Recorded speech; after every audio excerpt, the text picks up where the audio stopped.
আসসালামু আলাইকুম এভরিওয়ান। আজকের লেকচারটা মূলত থাকবে রেকমেন্ডেশন লেটার এটার উপর। আসলে এইটা হচ্ছে এমন একটা লেটার যেটা মূলত একজন প্রফেসর তার স্টুডেন্টের জন্য লিখে থাকে যখন তার স্টুডেন্ট বিদেশে বা ফরেন কোনো কান্ট্রিতে হায়ার স্টাডির জন্য যেতে চায় তখন এটা লাগে।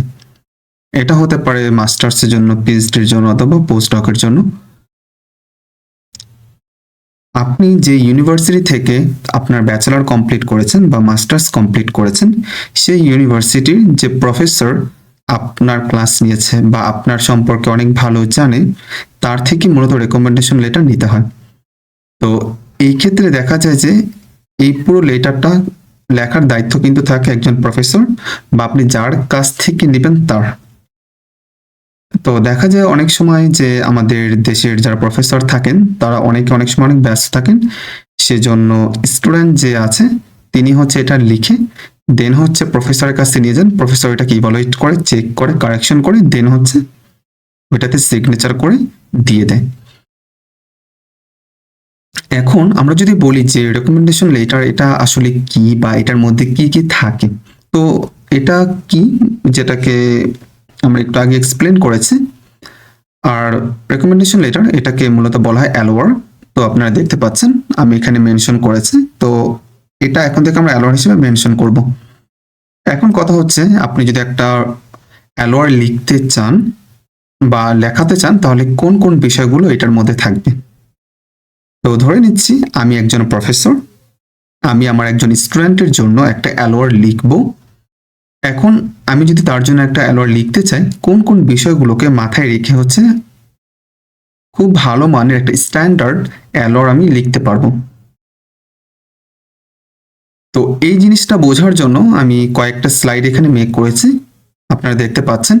এই স্লাইডগুলো যদি আমরা একটু নোটিস করি তাহলে দেখব এর মধ্যে বেশ কিছু পয়েন্ট আছে যেগুলো হচ্ছে হাইলাইট করা, লাইক আমরা এখানে দেখতে পাচ্ছি এই যেগুলো, অর্থাৎ এই পয়েন্টগুলোর উপর বেস করে কিন্তু আমরা খুব ভালো একটা অ্যালোয়ার লিখে ফেলতে পারি। এখন আমি যদি একটু বলি যে আমি যে ফরম্যাটটা দিয়েছি বা আমি যে ফরম্যাটটা আপনাদের আজকে শেখাবো, আপনারা কি শুধুমাত্র এটা ফলো করলেই লিখতে পারবেন নাকি এর থেকে বেটার কিছু করা পসিবল? অ্যাকচুয়ালি এর থেকে বেটার করা পসিবল। আপনারা যদি চান এর থেকে বেটার তো আপনারা লিখতে পারেন, তবে নর্মালি এই ফরম্যাটটা যদি আপনারা ইউজ করেন ইনশাল্লাহ আশা করা যায় আপনাদের খুব ভালো একটা অ্যালোয়ার কিন্তু হয়ে যাবে। এখন আমরা শুরু করি যে কিভাবে খুব ভালো একটা অ্যালোয়ার লিখতে হয়। তো প্রথমে যদি একটু বলি যে অ্যালোয়ার যদি আপনি লিখতে চান প্রথমে কি করতে হবে, একটা স্ট্রং ইন্ট্রোডাকশন দিয়ে অ্যালোয়ার লেখাটা শুরু করতে হবে। ওকে, তো এটা হচ্ছে একদম প্রথম কাজ, অর্থাৎ আমি একজন প্রফেসর, তো আমি চাচ্ছি আমার একজন স্টুডেন্টকে আমি অ্যালোয়ার দিব, সেক্ষেত্রে হচ্ছে আমি খুব ভালো একটা স্ট্রং একটা ইন্ট্রোডাকশন দিয়ে শুরু করবো। এটা হচ্ছে আমার 1 নাম্বার কাজ। এরপর ওই স্টুডেন্টের সাথে আমার সম্পর্কটা কি এটা আমাদের বলতে হবে। রাইট, দেখেন এটা কিন্তু এখানে বলেছি রিলেশনশিপ উইথ স্টুডেন্ট, অর্থাৎ স্টুডেন্টের সাথে আপনার যে রিলেশনশিপটা কি, আপনি কি তার সুপারভাইজার ছিলেন নাকি আপনি তার অ্যাডভাইজার ছিলেন নাকি আপনার তার কোর্স টিচার ছিলেন, অর্থাৎ কি ছিলেন, নাকি হচ্ছে আপনি তার রিসার্চের মেন্টর ছিলেন, অর্থাৎ কি ছিলেন ওই জিনিসটা এখানে খুব ক্লিয়ারলি বলে দিতে হবে। এরপরের কাজ হচ্ছে যে আপনি যে শুধুমাত্র আপনার প্রফেসরের কাছ থেকে বা কোর্স টিচারের কাছ থেকে নেবেন এমনটা না, অনেক সময় হতে পারে যে আপনি একটা অর্গানাইজেশনে কাজ করেছেন, তো আপনার যে বস আছে তার থেকে আপনি নিতে চাচ্ছেন, তো সেটাও কিন্তু নিতে পারেন। তো এখন আমি যদি একটু বলি এই যে আপনি যে তার সুপারভাইজার যে ছিলেন বা আপনি যে তার জন্য রেকমেন্ড করছেন, তো এটার অ্যাকচুয়ালি কনটেক্সটটা কি, অর্থাৎ আপনি কি তার সাথে কোনো কাজ করেছেন, যদি কাজ করেন অবশ্যই সেটাকে মেনশন করে দিতে হবে। যেমন এটা হতে পারে একাডেমিক কোনো কাজ হতে পারে বা কোনো রিসার্চ প্রজেক্টে আপনি ওই স্টুডেন্টের সাথে কাজ করেছেন বা কোনো ইন্টার্নশিপের সাথে আপনি ওই স্টুডেন্টকে কাজ করেছেন বা কোনো ট্রেনিং প্রোভাইড করেছেন, এরকম যদি কোনো কিছু থাকে ওই জিনিসটা হচ্ছে মেনশন করে দাও। তার মানে আমরা কি পেলাম এই জায়গা থেকে, প্রথমে হচ্ছে একটা স্ট্রং ইন্ট্রোডাকশন দিয়ে শুরু করতে হবে, যেটাকে আমরা বলছি একটা ফর্মাল স্যালুটেশন অ্যাড্রেসিং এর মাধ্যমে এটা করতে হবে। এরপর ওই স্টুডেন্টের সাথে বা আপনি যার জন্য রেকমেন্ড করছেন তার সাথে আপনি যে সম্পর্ক এই জিনিসটা ক্লিয়ার করে বলতে হবে। এরপরে কাজ হচ্ছে আপনি যে তার সাথে সম্পর্কটা হয়েছে কিভাবে হয়েছে, অর্থাৎ কোনো রিসার্চের কাজে হয়েছে নাকি একাডেমিকে নাকি হচ্ছে ইন্টার্নশিপ, এই জিনিসটা হচ্ছে মেনশন করতে হবে। ওকে, ধরে নিচ্ছি আপনি প্রথম পার্টটা খুব সুন্দর করে কভার করেছেন। এরপর সেকেন্ড যদি একটু বলি, ডিসক্রাইব ইউর রিলেশনশিপ, যেটা আমরা উপরে বলেছি আর কি, ওই জিনিসটাকে আরেকটু সুন্দর করে যদি আপনি লিখতে চান তাহলে আপনি ব্রিফলি এক্সপ্লেন করে দিতে পারেন যে আপনি কিভাবে ওই স্টুডেন্টকে চিনেন এই বিষয়টা, ইভেন আপনি কতদিন ধরে ওই স্টুডেন্টকে চিনেন এটা। অর্থাৎ যখন নাকি আপনি তার সাথে কাজ করেছেন, ওই স্টুডেন্টের সাথে কাজ করেছেন, সেক্ষেত্রে আপনি তার বেশ কিছু সিগনিফিকেন্ট যে ইন্টারাকশন, এই জিনিসটাকে আপনি হাইলাইট করবেন। অথবা ওই স্টুডেন্ট যে ছিলেন তার হচ্ছে যে প্রজেক্টে যখন তিনি কাজ করেছেন তখন তার কোন বিষয়টাকে আপনি অনেক বেশি নোটিস করেছেন, অর্থাৎ বা সে হচ্ছে কোলাবোরেশন কেমন ছিল, এই বিষয়গুলো নিয়ে একটু লেখা আর কি। এরপর থার্ড হচ্ছে হাইলাইট করতে হবে স্টুডেন্টের যদি কোনো অ্যাচিভমেন্ট থাকে বা কোনো কোয়ালিফিকেশন থাকে। তো নর্মালি আমরা জানি যে একজন স্টুডেন্ট যখন সে ইউনিভার্সিটিতে পড়াশোনা করে সে কিন্তু অনেক অ্যাওয়ার্ড সে পেতে পারে, লাইক সে অনেক ভালো রেজাল্ট করেছে যার কারণে ডিন অ্যাওয়ার্ড হতে পারে, ডিপার্টমেন্ট থেকে একটা অ্যাওয়ার্ড পেতে পারে, অথবা সে দেখা গিয়েছে ইউনিভার্সিটিতে কোনো কম্পিটিশন হয়েছে, তো ওই কম্পিটিশনে সে খুব ভালো করেছে, তো ওইখান থেকে একটা অ্যাওয়ার্ড পেয়েছে। অর্থাৎ তার যদি একাডেমিক কোনো অ্যাওয়ার্ড থাকে বা অ্যাচিভমেন্ট যদি থাকে তাহলে সেটা কিন্তু আপনি এই জায়গায় মেনশন করে দিতে পারেন। এরপর দেখতে পাচ্ছেন যে গ্রেড, সে যদি খুব ভালো রেজাল্ট করে অথবা রিসার্চ প্রজেক্টে যদি খুব ভালো কাজ করে, অথবা তার যদি কোনো পাবলিকেশন থাকে বা প্রেজেন্টেশন স্কিল যদি খুব ভালো থাকে, অথবা কোনো অ্যাওয়ার্ড বা গ্রান্ট হতে পারে। যেমন আমরা জানি মাস্টার্সের স্টুডেন্টদের জন্য আমাদের দেশের গভর্নমেন্ট তারা কিন্তু একটা ইনস্টিটিউট রিসার্চ ফেলোশিপ দিয়ে থাকে, তো এটা যদি তারা পায় তাহলে এটাও কিন্তু আপনি এখানে মেনশন করে দিতে পারেন যদি আপনি চান। যেমন আমি পেয়েছিলাম, তো আমি দেখা গিয়েছে যে আমার যতগুলো রেকমেন্ডেশন লেটার আছে সবগুলোর মতো ওইটা মেনশন করা আছে। এরপর হচ্ছে আপনি তার কোয়ালিফিকেশন দেখলেন, তার অ্যাচিভমেন্ট দেখলেন, এগুলো হচ্ছে মেনশন করা দেওয়ার ট্রাই করবেন। এরপর যদি বলি দেখবেন যে তার মধ্যে স্ট্রেংথ কি কি আছে, তার মধ্যে ক্রিটিক্যাল থিঙ্কিং আছে কিনা, প্রবলেম সলভিং এই বিষয়টা আছে কিনা, রিসার্চ মেথোডোলজি সম্পর্কে সে জানে কিনা, তার মধ্যে ইন্টেলেকচুয়াল এই বিষয়টা আছে কিনা, বা অ্যানালিটিক্যাল স্কিল আছে কিনা, এগুলো কিন্তু খুবই গুরুত্বপূর্ণ। অর্থাৎ যখন আপনি হায়ার স্টাডির জন্য বাইরে যাবেন তখন অনেক ধরনের প্রবলেম কিন্তু আপনি ফেস করবেন। আপনি ল্যাবে যখন কাজ করবেন, নতুন একটা প্রবলেম অ্যারাইজ হলো, তখন ওইটাকে আপনি কিভাবে হ্যান্ডেল করবেন, বা আপনার প্রফেসর এমন একটা টপিক দিল, তো ওইটা দিয়ে বল আপনি এটার সম্পর্কে একটা রিসার্চ গ্যাপ খুঁজে বের করেন, বা নেক্সট এটা কিভাবে কাজ করা যায় এরকম একটা কিছু বের করেন, তখন কিন্তু ক্রিটিক্যাল থিঙ্কিং বা প্রবলেম সলভিং যে বিষয়গুলো আছে এই বিষয়গুলো কিন্তু তখন জানা লাগবে।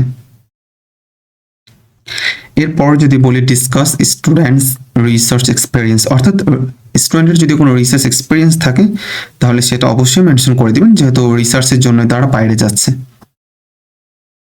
এক্ষেত্রে সে যদি কোনো প্রজেক্টে কাজ করে, তো আমরা জানি ব্যাচেলরের সময় প্রজেক্টে কাজ করতে হয়, প্রজেক্টে একটা ক্রেডিট থাকে।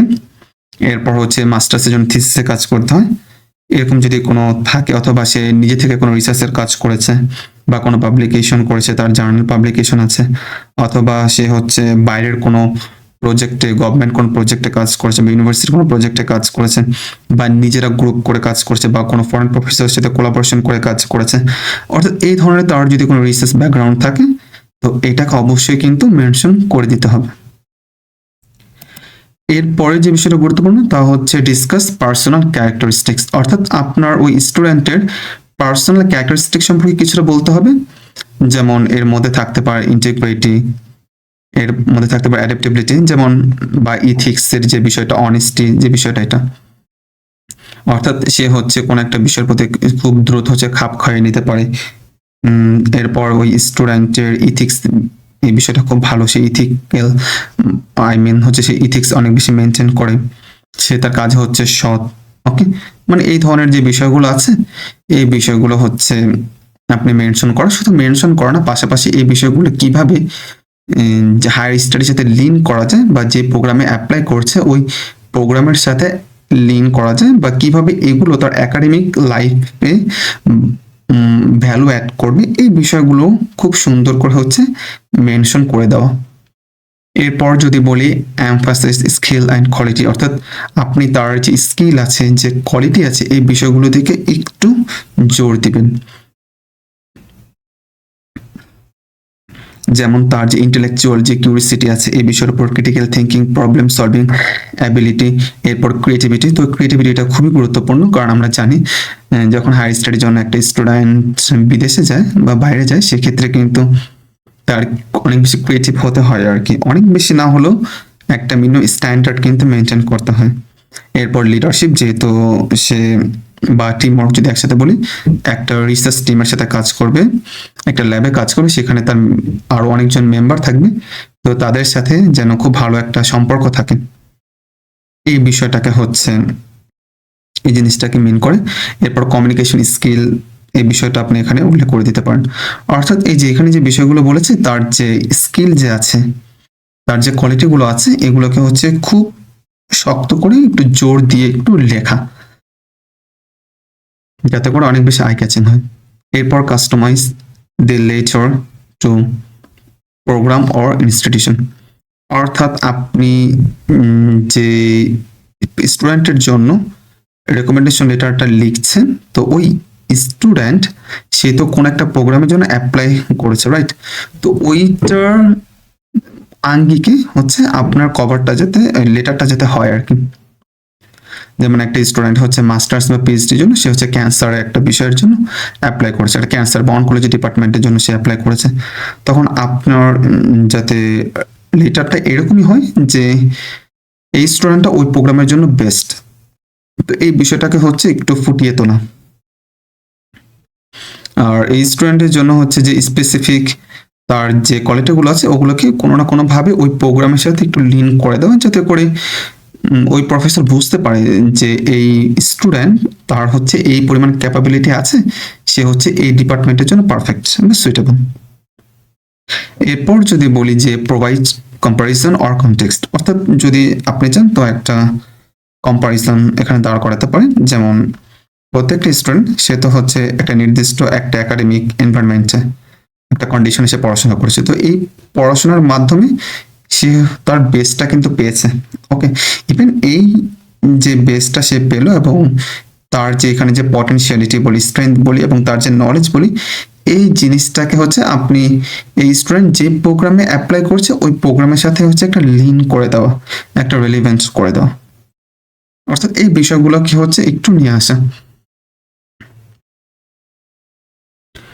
এরপর অবশ্যই বি পজিটিভ এবং এনথুয়াসিস্টিক, এই জিনিসটা হতে হবে।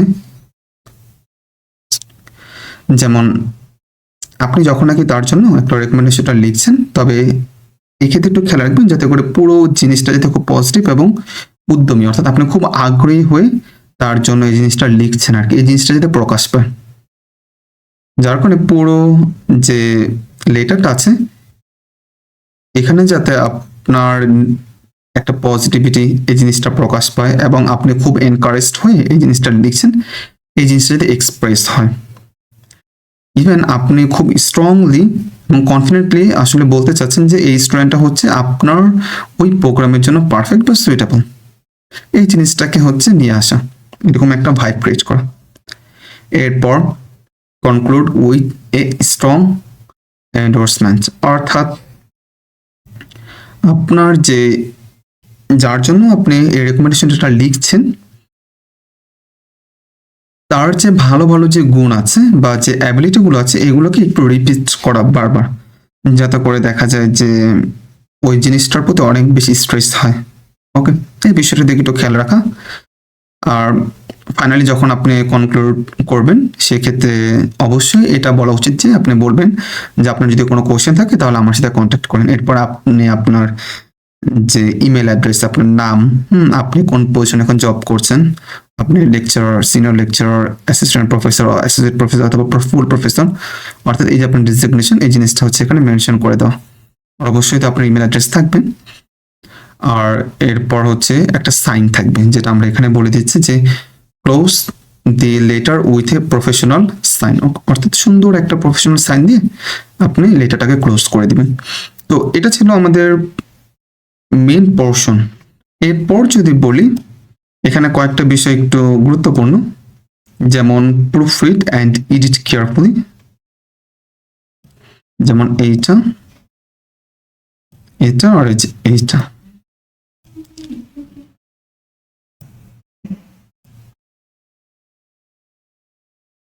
এখন হচ্ছে প্রুফরিড, অর্থাৎ আপনি তো কমপ্লিট করে ফেলেন এলওআর বা রেকমেন্ডেশন লেটার। কমপ্লিট করার পর আপনি এটাকে একটু চেক করবেন কেয়ারফুলি, এটার মধ্যে কোনো গ্রামাটিক্যাল মিস্টেক আছে কিনা, স্পেলিং মিস্টেক আছে কিনা, পাংচুয়েশন এরর আছে কিনা, এই বিষয়গুলোকে একটু দেখা। এরপর খুব সুন্দর করে একটা ওয়েল অর্গানাইজড করা, উপরের লাইনের সাথে নিচের লাইনের মিল আছে কিনা, কোঅর্ডিনেট আছে কিনা, ইভেন এখানে মানে অপ্রয়োজনীয় তথ্য বেশি আছে কিনা, থাকলে এগুলোকে অ্যাভয়েড করা। এই বিষয়গুলোকে হচ্ছে একটু খেয়াল করা। এরপর হচ্ছে ফরম্যাটিং, খুব সুন্দর করে হচ্ছে একটা ফরম্যাটিং করবেন। তো আমরা জানি যখন একটা রেকমেন্ডেশন লেটার লেখা হয় সেক্ষেত্রে কিন্তু ইউনিভার্সিটির একটা পেজ থাকে, তার একটা লোগো থাকে, ওই ইউনিভার্সিটির যে অ্যাড্রেস বলে এটা থাকে, যোগাযোগ করার ঠিকানা থাকে, অর্থাৎ তাদের যে একটা অফিসিয়াল একটা ফরম্যাট আছে ওই ফরম্যাটটাকে হচ্ছে মেনটেন করা বা ওই ফরম্যাটের মধ্যে হচ্ছে লেখা।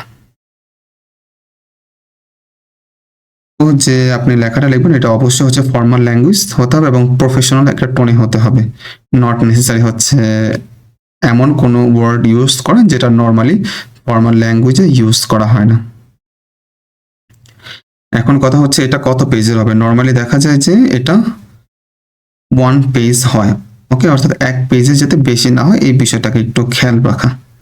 যেমন এটা কখনোই কি হয় না, no more than 1 page in length, অর্থাৎ কখনো এটা এক পেজের বেশি কিন্তু হয় না, ওকে। এই বিষয়টা একটু খেয়াল রাখা, কখনো এটা এক পেজের বেশি এটা হবে না। এরপর ধরে নিচ্ছে আপনি খুব সুন্দর করে এলওআর লেখাটা কমপ্লিট করেছেন। এখন এই এলওআরটা তো সাবমিট করতে হবে, রাইট?